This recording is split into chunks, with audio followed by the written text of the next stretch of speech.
बाबा जैसी करनी वैसी भरनी, यकीन आए तो करके देख। जन्नत भी है दोज़ख भी, यकीन आए तो मर के देख।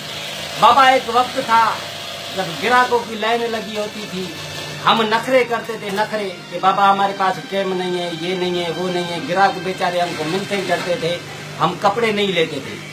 आज का दौर आ गया है, हम वात पट्टी खड़ा है, दुकान जो है वो मोड़ी लगी हुई है, बाजार में कोई खल्क नहीं है।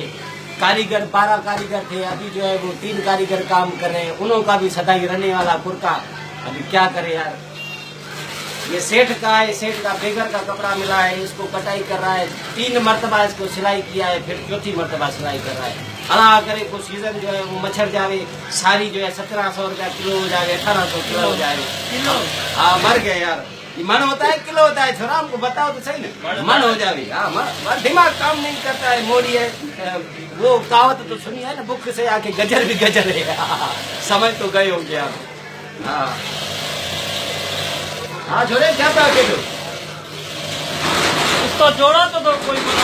हाँ जोड़ा तो कोई। 1 मिनट, ये तुमको उतार कर देता है अपना जोड़ा, ये बना तो ये जो है ये बाबा अभी सिलाई होएगा, इसको सीलिंग होएगा, कटाई होएगा। यार दूसरों को दे रहे हो, ये बना रहा है, इधर बना रहे, मेरे लिए काम नहीं है। किस दूसरों को, किसको दिया है? ये बना रहा है ना। अरे तुमको झूठ बोलो। पता है मैं डेली उसका को बिरयानी की प्लेट खिलाता हूँ 20 रुपया। अच्छा इस चापलूसी से उसको देते हैं आप। अरे जाओ प्लेट खिलाता है। बात करो, मैं काम ही नहीं करूँगा दुकान तुम पर। काम छोड़ रहे हो? हाँ मैं जा रहा हूँ। दफा हो जाओ, अल्लाह करे तुम दुनिया छोड़कर चले जाओ। पुरानी धमकी देता है हमको, एक काम नहीं है दूसरा। तुम बाबा तुम लोग ऐसा करो, तुम्हारे पास को फटे पुराने कपड़े हैं, कोई बच्ची फाटल है, कोई चक्कर है, बगल फाटल है, तो फिर मेहरबानी हमारे पास कपड़े भेजो। मोड़ी लग गई है, हमारा चेता कम नहीं कर रहा है। बड़ी मेहरबानी, बड़ी नवाज़ है भाईजान।